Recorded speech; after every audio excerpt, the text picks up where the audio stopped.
Assalamualaikum warahmatullahi wabarakatuh. Halo semuanya, perkenalkan aku Farica Barotonomia, Manifestor Angkatan 2025. Nah, pada kesempatan kali ini aku akan mewawancarai salah satu narasumber dari Fakultas Hukum Universitas Brawijaya tentang isu yang gempar dibicarakan di media sosial, khususnya di aplikasi X, yaitu tentang salah satu dari mahasiswa Universitas Brawijaya Fakultas Ilmu Administrasi yang katanya melakukan kekerasan seksual pada beberapa mahasiswi di Universitas Brawijaya.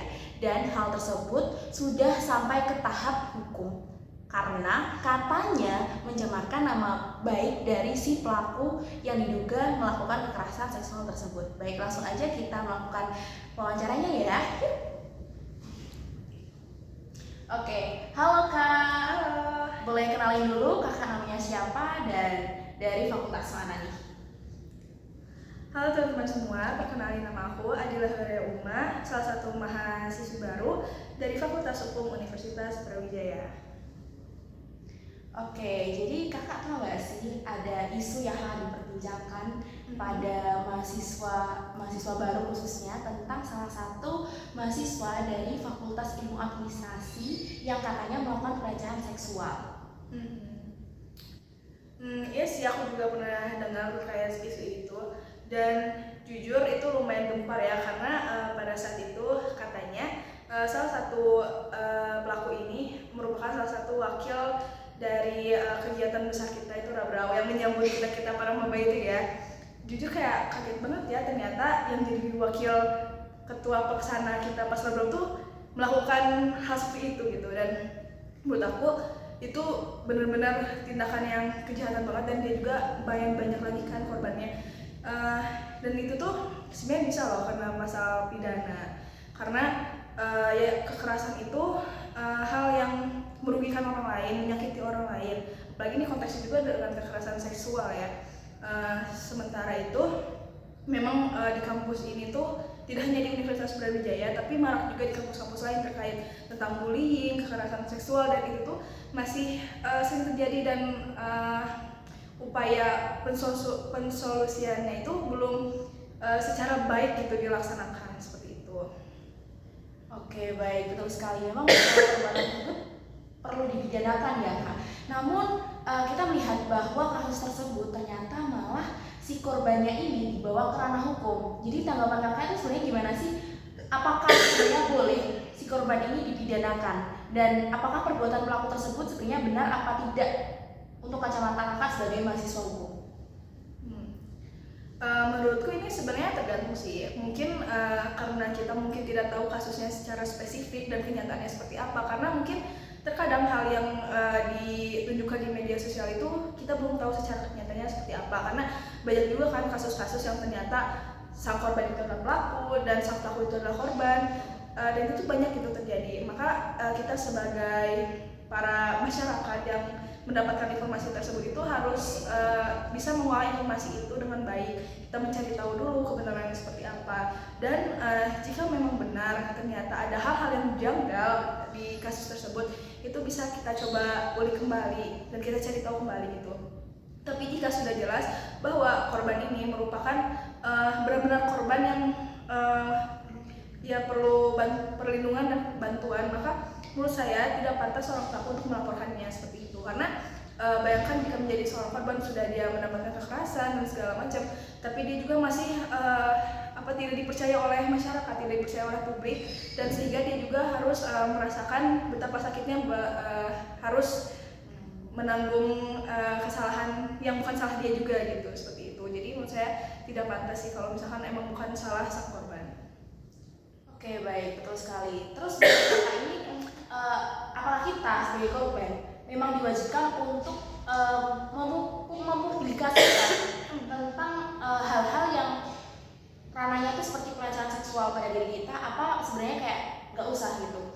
Karena mengingat dari sekian banyak yang mendukung, tapi juga ada pihak-pihak yang kayak menyalahkan korban ini untuk speak up, mungkin itu dari kekurangan bukti atau lain sebagainya. Padahal seperti yang kita ketahui dari kasus X yang tersebar itu ada bukti-bukti yang mendukung dari adanya kekerasan seksual pada korban. Nah, ini salah satu masalah yang kerap terjadi di Indonesia ya. Kadang yang menjadi korban tuh selalu menjadi pihak yang disalahkan oleh publik. Padahal kita juga tidak mengetahui gitu betapa menderitanya dan menyakitkannya menjadi mereka seperti itu. Dan menurut saya jika masih belum ada bukti-bukti, seorang korban tuh wajib untuk speak up kepada publik, karena mungkin publik juga bisa membantu kita gitu untuk mencari tahu. Dan ya ketakutan seorang korban untuk melapor itu juga masih menjadi salah satu masalah di masyarakat ya.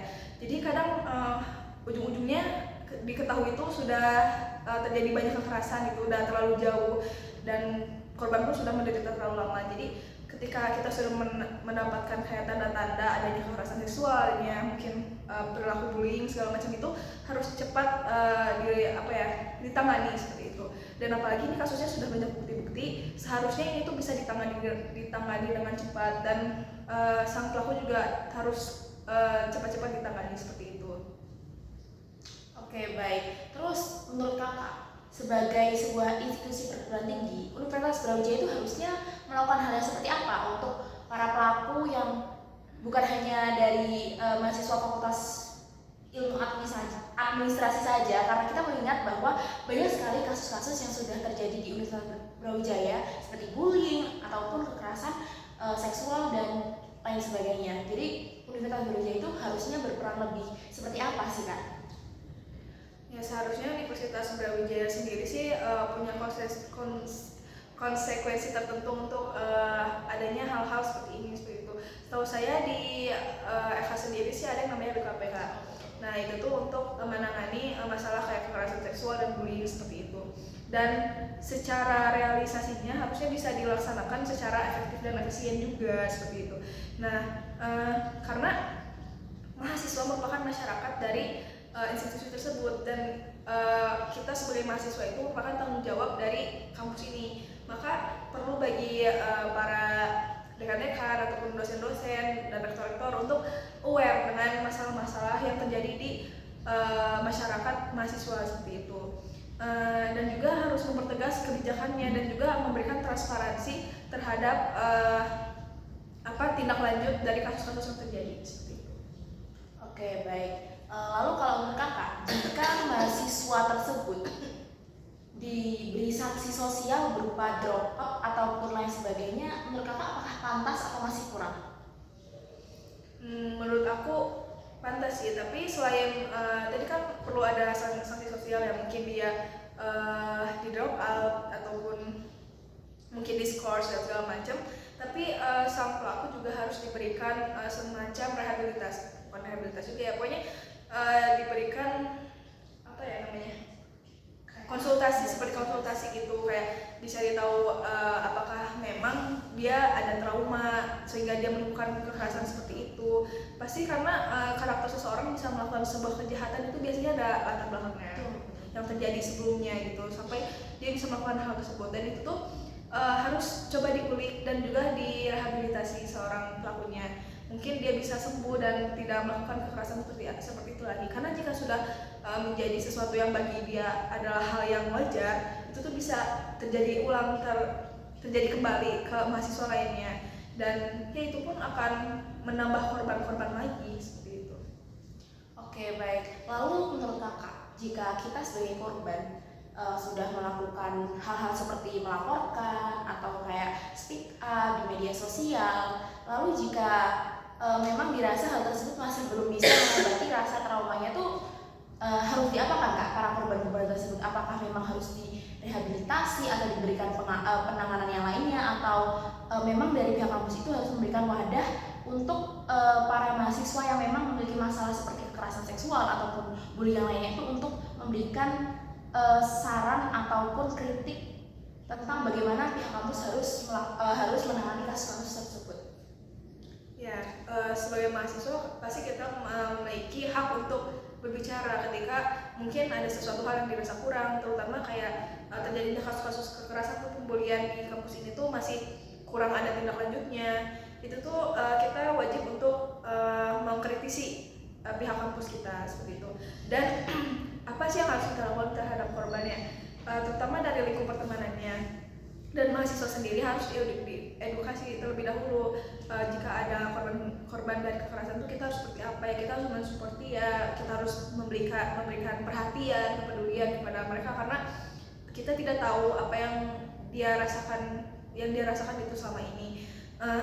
Kita juga harus mensupport juga kepada teman-teman yang lain juga untuk menjaga teman kita yang satu ini gitu, seperti itu. Oke, baik. Ternyata memang sebagai korban itu kita harus bersuara ya guys. Jadi jangan takut untuk bersuara. Meskipun dalam kasus ini tuh banyak sekali pihak-pihak yang memang tidak menyukai dari pihak si korban ini untuk bersuara. Mungkin bisa saja itu karena kerabatnya atau lain sebagainya. Namun sebagai korban memang sepantasnya jika kita menjadi korban dari pelaku kekerasan seksual, maka sudah seharfiahnya kita melakukan yang namanya itu speak up dan memberikan bukti-bukti yang valid. Jadi tidak hanya untuk sekedar omong belaka tapi memiliki bukti. Lalu selain itu juga ternyata kasus ini juga telah ditindaklanjuti oleh Universitas Brawijaya sendiri, dan memang pelaku ini sudah terjerat atau sudah memiliki sanksinya sendiri. Mungkin dari saya terima kasih untuk waktunya Kak Adilah, dan mungkin kita akan bertemu pada wawancara berikutnya. Wassalamualaikum warahmatullahi wabarakatuh. Dadah.